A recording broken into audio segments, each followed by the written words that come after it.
My name is Frederick Chambliss Wemyss, and I'm going to read you The Most Dangerous Game by Richard Connell. Off there, to the right, somewhere, is a large island, said Whitney. It's rather a mystery. What island is it? Rainsford asked. The old charts call it Shiptrap Island, Whitney replied. A suggestive name, isn't it? Sailors have a curious dread of the place. I don't know why. Some superstition. Can't see it, remarked Rainsford, trying to peer through the dank tropical night that was palpable as it pressed its thick warm blackness in upon the yacht.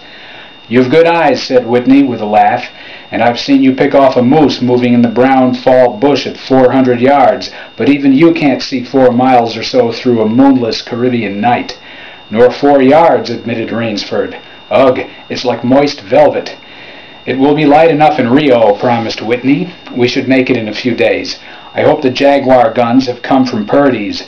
We should have some good hunting up the Amazon. Great sport, hunting. The best sport in the world, agreed Rainsford. For the hunter, amended Whitney, not for the jaguar. Don't talk rot, Whitney, said Rainsford. You're a big game hunter, not a philosopher. Who cares how a jaguar feels? Perhaps the jaguar does, observed Whitney. Bah! They've no understanding. Even so, I rather think they understand one thing at least, fear. The fear of pain and the fear of death. Nonsense, and Rainsford laughed. This hot weather is making you soft, Whitney. Be a realist. The world is made up of 2 classes, the hunters and the hunted. Luckily, you and I are hunters. Do you think we've passed that island yet? I can't tell in the dark. I hope so. Why? Asked Rainsford. The place has a reputation, a bad one. Cannibals? Suggested Rainsford. Hardly. Even cannibals wouldn't live in such a god-forsaken place. But it's got into sailor lore somehow. Didn't you notice that the crew's nerves seem a bit jumpy today? They were a bit strange, now you mention it. Even Captain Nielsen. Yes, even that tough-minded old Swede, who'd go up to the devil himself and ask for a light. Those fishy blue eyes held a look I never saw there before. All I could get out of him was, "This place has an evil name among seafaring men, sir." Then he said to me very gravely, "Don't you feel anything?" As if the air about us was actually poisonous. Now, you mustn't laugh when I tell you this. I did feel something like a sudden chill. There was no breeze. The sea was as flat as a plate-glass window. We were drawing near the island then. What I felt was a mental chill, a sort of sudden dread. Pure imagination, said Rainsford. One superstitious sailor can taint the whole ship's company with his fear. Maybe. But sometimes I think sailors have an extra sense that tells them when they are in danger. Sometimes I think evil is a tangible thing, with wavelengths, just as sound and light have. An evil place can, so to speak, broadcast vibrations of evil. Anyhow, I'm glad we're getting out of this zone. Well, I think I'll turn in now, Rainsford. I'm not sleepy, said Rainsford. I'm going to smoke another pipe up on the afterdeck. Good night then, Rainsford. See you at breakfast. Right. Good night, Whitney.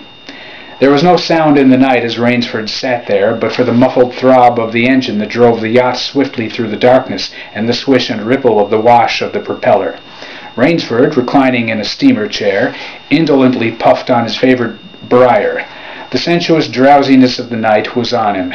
It's so dark, he thought, that I could sleep without closing my eyes. The night would be my eyelids.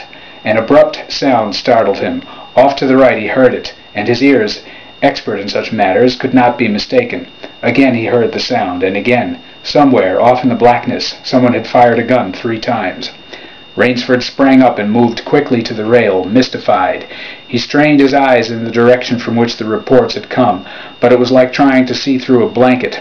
He leaped upon the rail and balanced himself there to get greater elevation. His pipe, striking a rope, was knocked from his mouth. He lunged for it. A short, hoarse cry came from his lips as he realized he had reached too far and had lost his balance. The cry was pinched off short as the blood-warm waters of the Caribbean Sea closed over his head. He struggled up to the surface and tried to cry out, but the wash from the speeding yacht slapped him in the face, and the salt water in his open mouth made him gag and strangle.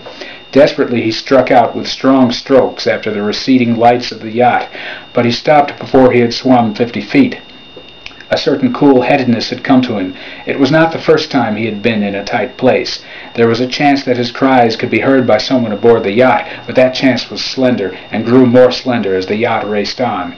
He wrestled himself out of his clothes and shouted with all his power.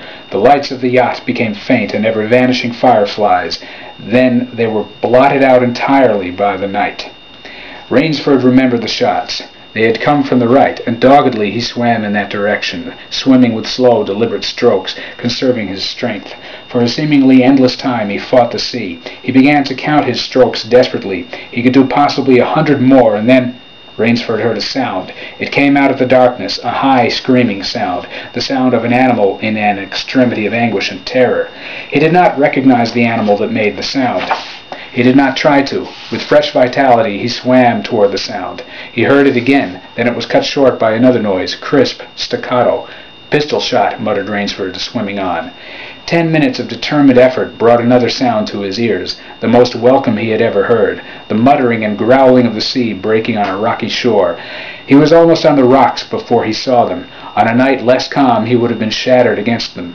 With his remaining strength, he dragged himself from the swirling waters. Jagged crags appeared to jut up into the opaqueness. He forced himself upward, hand over hand. Gasping, his hands raw, he reached a flat place at the top. Dense jungle came down to the very edge of the cliffs. What perils that tangle of trees and underbrush might hold for him did not concern Rainsford just then. All he knew was that he was safe from his enemy, the sea, and that utter weariness was on him. He flung himself down at the jungle edge and tumbled headlong into the deepest sleep of his life. This is the end of part 1.